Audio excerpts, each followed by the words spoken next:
19 जुलाई 1985 उत्तर प्रदेश के एक छोटे से गांव में एक औरत जमीन पर बिल्कुल बेजान पड़ी थी। उसके घर वाले उसके आसपास खड़े थे। किसी को यकीन नहीं हो रहा था कि कुछ देर पहले तक जो लड़की उनके सामने जिंदा थी अब वो नहीं रही। उसका नाम था सुमित्रा। लेकिन फिर कुछ ऐसा हुआ जिसने वहां मौजूद हर इंसान को हिलाकर रख दिया। सुमित्रा ने आंखें खोली। उसके घर वाले खुश हुए। उन्हें लगा वो जिंदा वापस आ गई। लेकिन जब उन्होंने उससे उसका नाम पूछा तो उसने कहा, मैं सुमित्रा नहीं हूँ। सोचिए, एक औरत जिसे आप सालों से जानते हो, जो आपकी बेटी है, आपकी पत्नी है, आपके बच्चों की माँ है, अचानक आंखें खोलकर कहे कि वो कोई और है। और फिर उसने एक और नाम लिया। मेरा नाम शिवा त्रिपाठी है। लेकिन सबसे डराने वाली बात ये थी कि शिवा त्रिपाठी नाम की एक औरत कुछ महीनों पहले मर चुकी थी। तो सवाल ये था कि क्या सुमित्रा सच में मरने के बाद जिंदा हुई थी या उसके शरीर में किसी दूसरे औरत की आत्मा आ गई थी। और अगर ये सब सिर्फ एक कहानी थी तो सुमित्रा को एक डेथ वुमन के घर, उसके परिवार और उसके जिंदगी के वो राज कैसे पता थे जो वो कभी जानती ही नहीं थी। आज की कहानी इंडिया के सबसे अजीब और कंट्रोवर्शियल रीइंकार्नेशन केस में से एक है। और इस मिस्ट्री को समझने के लिए हमें वापस जाना होगा 1985 में। तो चलिए कहानी को शुरू करते हैं, लेकिन दो अलग अलग जिंदगियों से।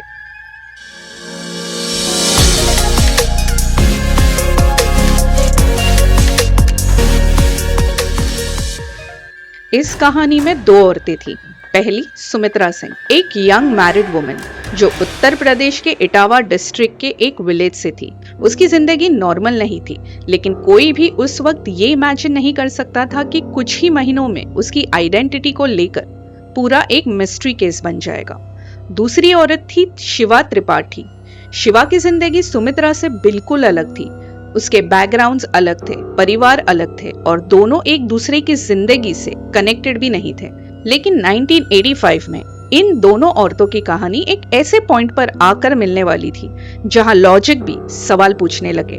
मई 1985 शिवा त्रिपाठी अपनी ससुराल वाली जिंदगी में प्रॉब्लम्स फेस कर रही थी।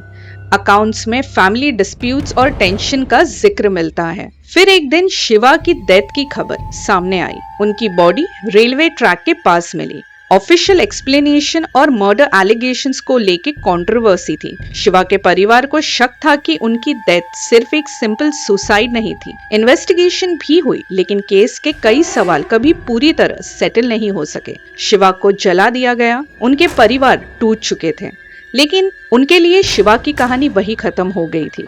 यह शायद नहीं, क्योंकि शिवा की डेथ के लगभग 2 महीने बाद एक दूसरे गांव में सुमित्रा के साथ कुछ होने वाला था।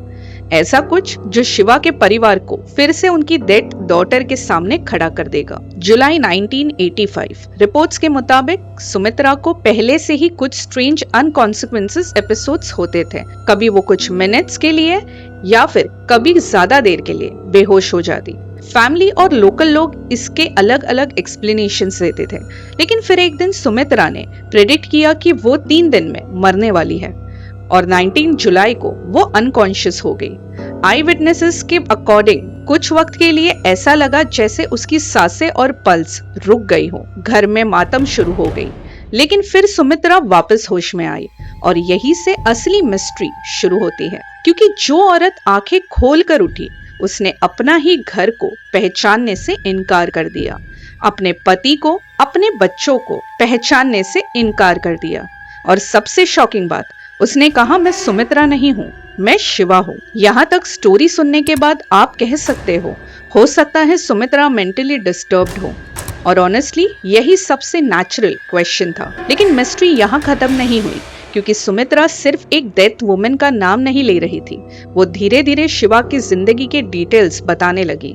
उसके फैमिली मेंबर्स, उसके रिलेटिव्स, उसकी पर्सनल चीजें, उसके बच्चे। और फिर वो मोमेंट आए जिन्होंने इस केस को और भी मिस्टीरियस बना दिया। जब शिवा के परिवार के लोग सुमित्रा के सामने आए, रिपोर्ट्स के मुताबिक सुमित्रा ने उनमें से कई लोगों को आइडेंटिफाई किया। सोचिए, आपके सामने एक अननोन वुमन खड़ी है। उसका चेहरा आपकी बेटी जैसा नहीं, उसकी आवाज आपकी बेटी जैसी नहीं, उसका शरीर आपके बेटी का नहीं, लेकिन वो आपको देखकर आपको नाम से पहचान लेती है, आपके फैमिली के पुराने सीक्रेट्स जानती है और फिर आपको देखकर इमोशनल हो जाती है, जैसे सालों बाद कोई अपना वापस मिला हो। तो आप क्या सोचते हैं? ये केस सिर्फ इसीलिए मिस्टीरियस नहीं था क्योंकि सुमित्रा ने कहा कि वो शिवा है। मिस्ट्री इसीलिए और गहरी हो गई क्योंकि सुमित्रा अपनी पुरानी आइडेंटिटी से दूर होती गई। जैसे सुमित्रा नाम की एक पर्सनालिटी पीछे छूट रही थी और शिवा नाम की आइडेंटिटी उसकी जगह ले रही हो।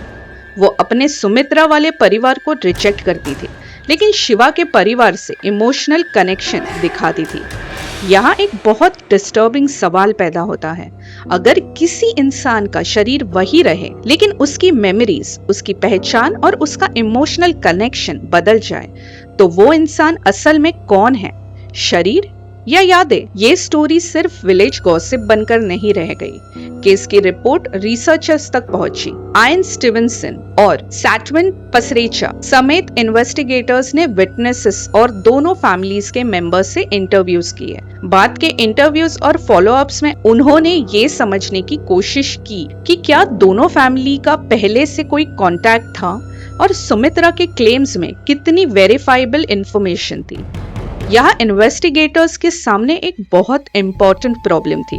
अगर सुमित्रा को शिवा के बारे में पहले से इंफॉर्मेशन मिल गई थी तो फिर केस का मिस्ट्री एंगल वीक हो जाता, लेकिन अगर वो इंफॉर्मेशन जेन्युइनली पहले अवेलेबल नहीं थी तो सवाल और भी बड़ा हो जाता है। उसे ये सब पता कैसे चला? इन्वेस्टिगेटर्स ने क्लेम रिकग्नाइजेशन स्टेटमेंट्स और फैमिली इंफॉर्मेशन को एग्जामिन किया। कुछ डिटेल्स को सपोर्टर्स ने स्ट्रॉन्ग एविडेंस माना, लेकिन स्पेक्टिक्स और साइकोलॉजिकल एक्सप्लेनेशंस भी सामने आए। Could it have been dissociation, a serve psychological identity disturbance या suggestion? क्या इन्वेस्टिगेटर्स उसे इनडायरेक्टली रिसर्च कर रहे थे या फिर क्या हम सच में कॉन्सिक्वेंसेस और आइडेंटिटी के बारे में उतना नहीं जानते जितना हम सोचते हैं? यहाँ से ये स्टोरी और इंटरेस्टिंग हो जाती है क्योंकि ट्रेडिशनल रिकार्नेशन में यूजुअली एक इंसान की डेथ होती है, फिर एक नया बच्चा पैदा होता है और बाद में वो अपनी प्रीवियस लाइफ को याद करता है।